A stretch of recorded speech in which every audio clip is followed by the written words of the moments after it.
cannot see in here. One of the first things I'm going to do is replace these lights. And those ones. And there's some more. I don't know where they are. But today, I think one of my first mods, customizations, it's not really a mod, something fun in JDM for my car to personalize it, because I haven't done anything to this car yet. Still doesn't really feel like mine, so I can't wait to get something that makes it feel better. The only thing I've got is this cute little charm. Hopefully that arrives on time, and then we can have a look at it and play around.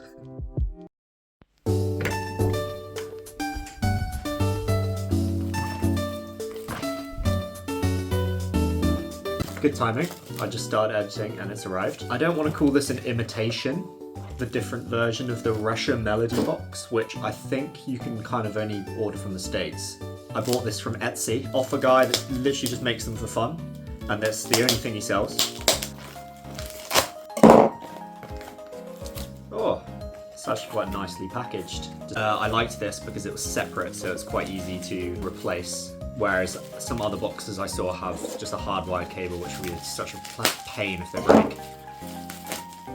Ta-da! This is it. This is a melody box, and it has a little card slot as well, because this is to replicate the Japanese electronic toll card system. You can just preload it to play some nice little melodies when you turn on your car, and that's basically it. So the plan is to slide this in to somewhere in my car, a little nook that you can't see. Every time you turn the car on, it'll play a little jingle with just a tiny little speaker inside, and I guess just a tiny little circuit board if I can get it to work. Right, so this comes with a preloaded random melody, which I think you can change by using the data port, but I don't know how to do that yet. I think it needs to be powered on, but listen to this.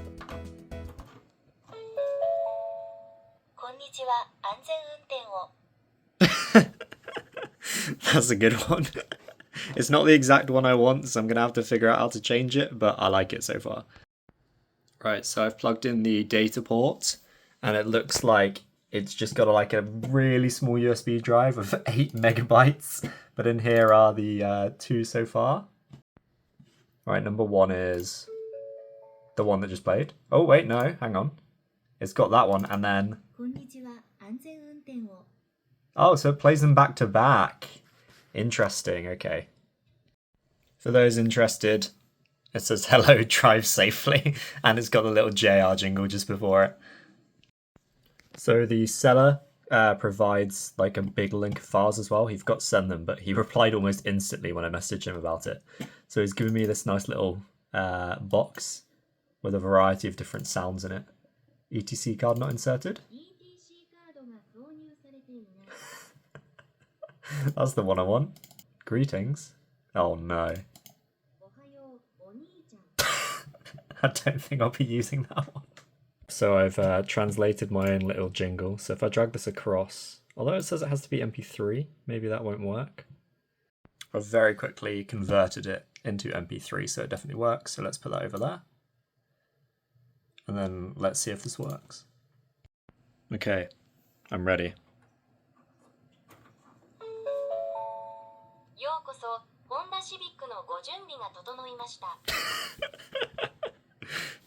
Sick. Right, I'm back in the car with it. So I'm just going to plug it in back here, I think.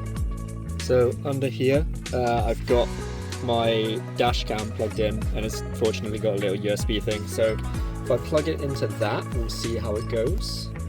Right, I think that's plugged in. Alright, moment of truth.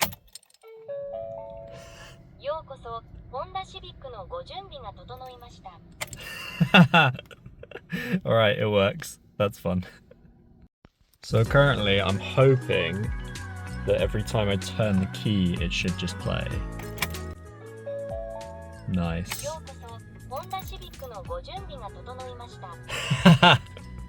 That's exactly what I wanted. The next modification I wanted to install was a subtle exterior mod, the Mugen door handle protectors. They serve the purpose of preventing you from scratching the paint if you have something in your hand when you're opening the doors. But in reality, I just thought they looked really nice on the white and black colour scheme I already have on.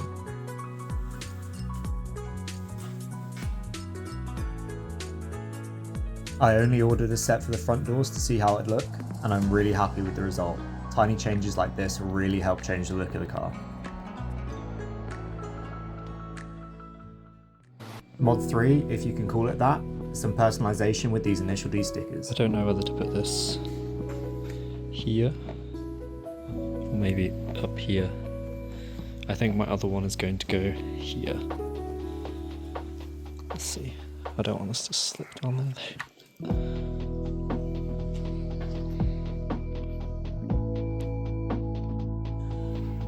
I've gone for up here because I think it just looks so much better being central in the middle. Alright, while that's sticking on, I need to find a place for this one. I was originally thinking over here on the side window, just to keep it discreet, because normally I place these down on the dash in there, but I have some other interior stickers I want to do.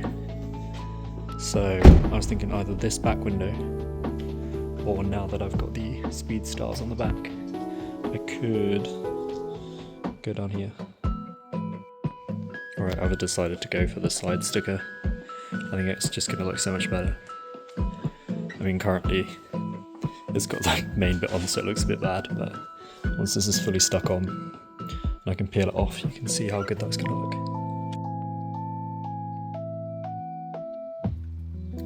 This was a pain in the ass, but I managed to do it, so that's a win there. And then this one was surprisingly easier.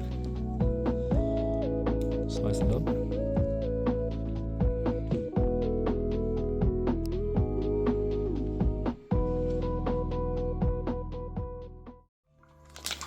Right, I've finally got some LED replacement bulbs for the interior because it was way too dark and dreary, so let's go put them in and see if it makes any good improvements. I used a plastic prying tool I had lying around from when I installed my dash cam and snapped off the plastic cover from the opposite side to the boot. Then it was as simple as yanking out the halogen bulb and subbing in the LED.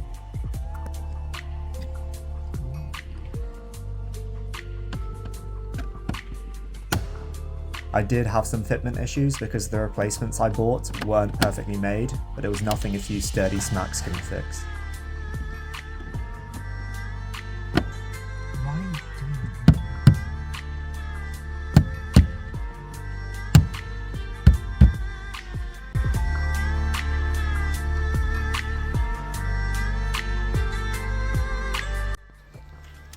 Next up is these annoying ones. It's so dark in here.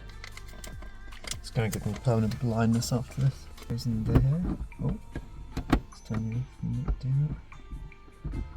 that. So you just pop it off like that. And that should just come out hopefully. Sick. Turn that off. Cool, got that out. It's a little bit hot. That's alright, take that out. What? I mean, it wobbles quite a lot.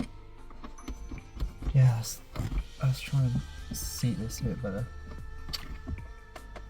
So that's seated. Question is, will that bump out? Let's just go and clip this back in. I mean, it's fine so far. Whacking it doesn't seem to do it. I wonder if this will stop working afterwards. The main thing I can suggest right now is just, oh, so much better though. Just buying better quality ones, but see how this looks. Wow, that's a million times better. You can actually see inside the car now, look at that. Yeah, that's so much better. Hopefully it doesn't turn off whenever the car vibrates, but oh well. Alright, now it's time to tackle this back one here. Okay, I was already doing this wrong. I've got it off now, but there's a lining up here. I was trying to pry that off. That's not what you need to pry. It's the bit in between the casing and the lining. I was playing around trying to fit it in, and I've just blinded myself because, Jesus. Oh, when I close my eyes, I see 18 dots in my vision. They're still so clear that I can count them when I close my eyes. Let's give it a quick wiggle test. Oh. There you go, little wiggle. That one's actually working. Right, now that it's back on, it's a quick turn of that. Jeez, there we go. So that's pretty bright. It is crazy how much of a difference this has made to the inside. You can see so much.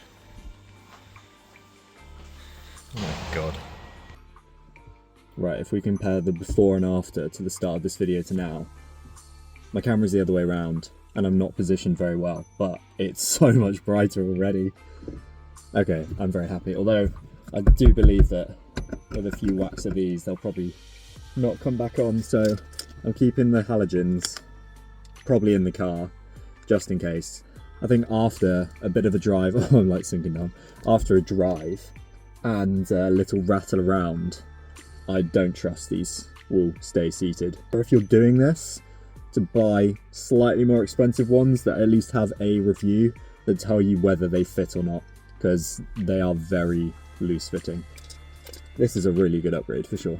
While I have this, I'm definitely going to tackle this loose cable for this, which I've kind of forgotten about, so I'm just going to shove that behind the trim. Okay, I'm very happy with that. So go under here, it kind of hooks up here, goes underneath this trim up the top. The only bit that's actually visible is here between the trim and the edge of the windscreen. Comes down, goes into the door lining, follows it all the way down. Then it's in this tiny little gap here that you can't even see. Under here, I've just tucked it in. It tucks in this tiny little gap here, and then just goes straight behind under there, and you can't see it at all till it comes out again just here.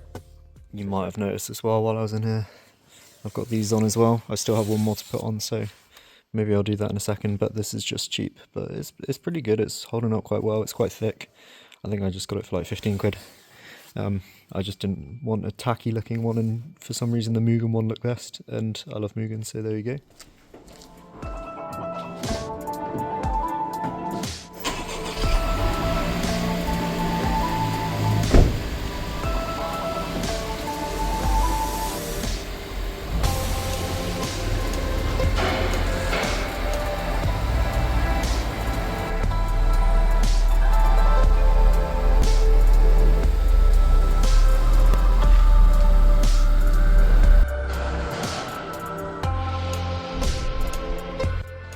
I forgot how hard it would be to get out of this car if I did that. It's not too bad, but it gives me about one click. Oopsie. So this door sill is the only one that I haven't put a protector in, compared to this one. Obviously I put that in quite a while ago now, but if we just come down and look at this and turn this light on, see all the mud and dust that's already around here. So if I put one on here, hopefully it'll help. Unfortunately, I carry some very muddy people, as you can see here, but we'll try and get that fixed. Give it a quick wash off. Maybe I should censor this. This Williams racing stuff smells so good. Let's find the last one. It's been sat in my boot for a long time. It's got a few bubbles, but oh well. I'm not too fussy about this, to be honest. It's just there for protection. They're going to come up when I get some better ones anyway.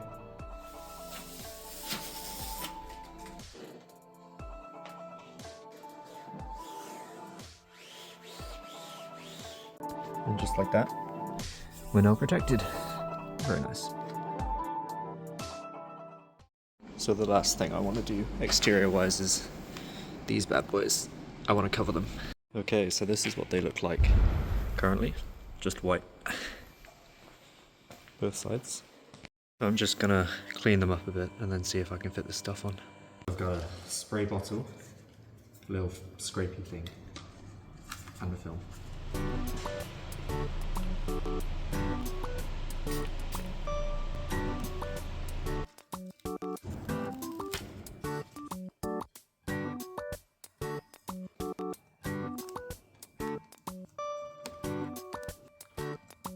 Not having the tags. The bottom is good, the top is not. As long as you don't look too closely, I think that looks pretty good. But then if you get pretty close, you'll start to see that there's quite a lot of errors, but you know, these were super cheap and they're just temporary, so why not? So from a distance, it looks great. I'm actually really happy with that, even though the application is utter trash. But just the way the fog lights are, you can't even notice until you get like super up close. And hopefully not many people are going to be looking that close. Alright, there we go.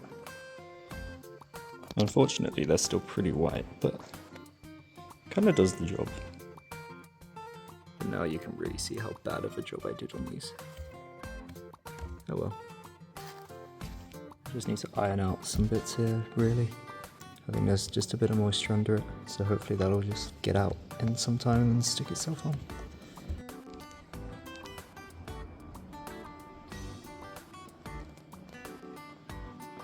Yeah, overall I'm pretty happy with that. To be honest, the way it looks with the lights off is actually better.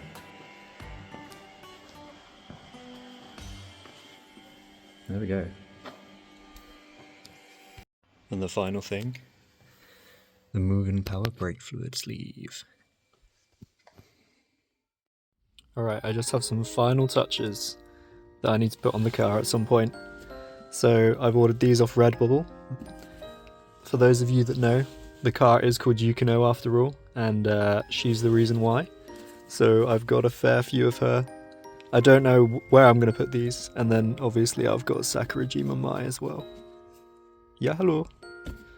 So I'm going to probably hide these around the car and see if I can add a little bit of secret personalization here and there. I'm going to make them pretty discreet though, because I don't want some really obvious Yukinos everywhere. But, you know, the car is named after her, and there's Tenji and Power.